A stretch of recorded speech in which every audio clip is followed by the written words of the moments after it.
She said it softly, almost like a secret meant only for the cold air between us. We were standing near the mall's oversized Christmas tree, the kind that tried too hard to feel magical, lights blinking out of rhythm, fake snow drifting down from hidden machines, the scent of cinnamon pretzels mixing with disinfectant. Holiday music echoed from tinny speakers overhead, cheerful voices singing about joy that felt strangely distant. She couldn't have been more than 7. Her red coat was too thin for December, sleeves swallowing her hands, and her knitted gloves had a hole in one finger where the yarn had unraveled. She shifted her weight from foot to foot, like she didn't want to take up too much space. She looked up at me with serious eyes and whispered, "Santa, I don't want to spend Christmas alone." For a moment, the world narrowed to that single sentence.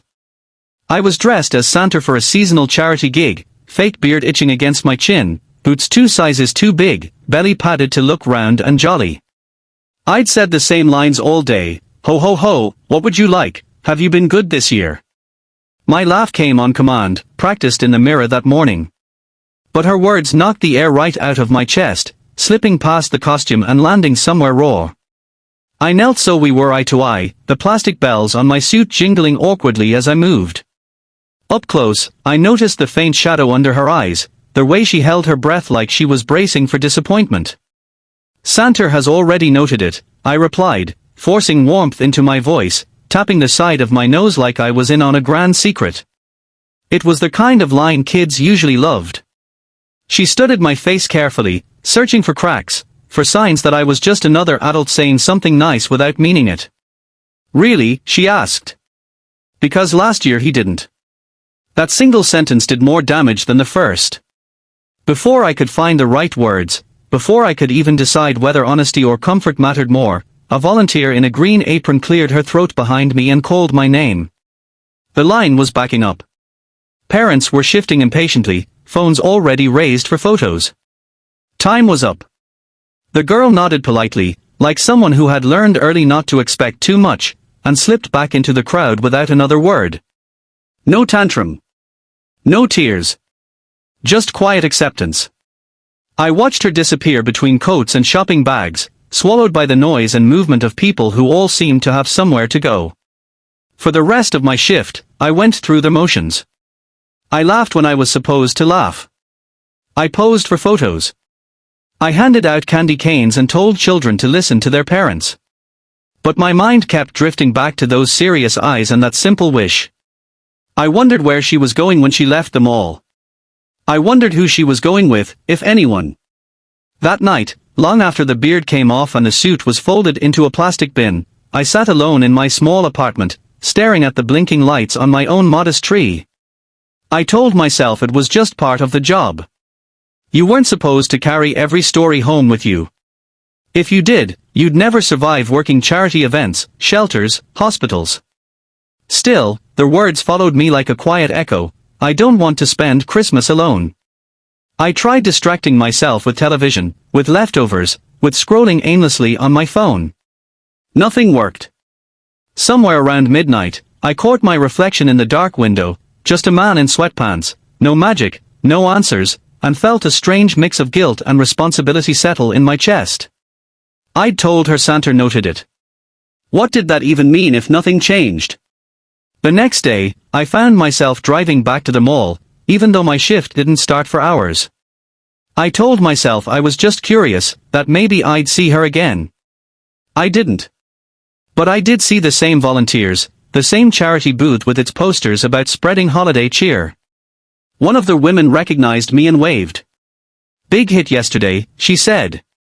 "Kids loved you." I smiled automatically, then hesitated. "Hey," I asked, keeping my tone casual. "There was a little girl yesterday. Red coat.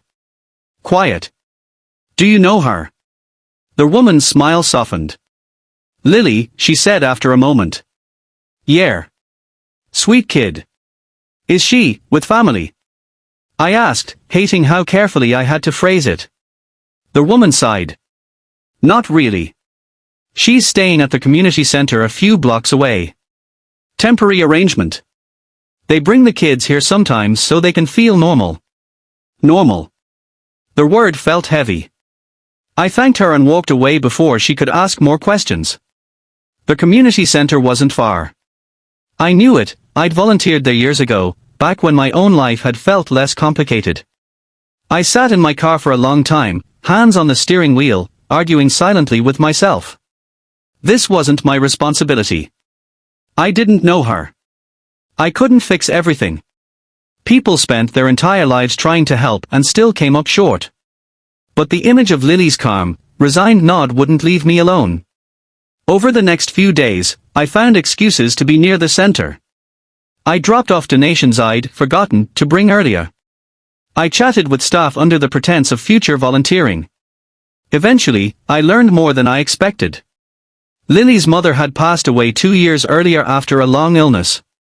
Her father, overwhelmed and struggling, had bounced between jobs and hospital stays. Some weeks he was present, loving, trying his best. Other weeks, he vanished into places Lily was too young to understand. The system did what it could, but holidays were hard. Placements were limited. This year, there was no foster home lined up until after Christmas. Christmas Eve arrived quietly, wrapped in thick snow that muffled the city. I stood in my apartment staring at the Santa suit hanging uselessly in the closet. I thought about Lily waking up in a building that echoed at night, surrounded by other kids with their own complicated stories. I thought about how small promises felt when you were young, and how big they felt when they were broken. I didn't put on the suit. Instead, I grabbed my coat and headed out into the cold. On the way, I stopped at a discount store and bought a small artificial tree, the kind that came in a battered box and smelled faintly of plastic. I picked up a string of warm white lights, a handful of simple ornaments, and a children's book I remembered loving when I was her age. None of it was fancy. None of it was expensive. But it felt intentional. The community center looked even more worn in the evening light, bricks darkened by melting snow. Inside, it was quiet. A few staff members were moving between rooms, their footsteps soft, their voices low. When I explained who I was and why I was there, they exchanged looks that held surprise and something like relief. "Just, keep it simple," one of them said gently. "She doesn't need big gestures. She just needs to feel seen." When Lily appeared at the end of the hallway, her steps slowed. She was wearing the same red coat, though it looked cleaner now, and her hair was pulled back with a clip shaped like a star. She stared at me for a second, confusion flickering across her face. "Santa?" she asked uncertainly. I smiled, feeling oddly nervous. "Off duty," I said. But I didn't forget. Something shifted in her expression, not excitement, not disbelief, but cautious hope. Like someone opening a door just a crack, ready to shut it if needed. And in that moment, I understood something important. This wasn't about pretending to be Santa. It was about choosing not to walk away when it would have been easier.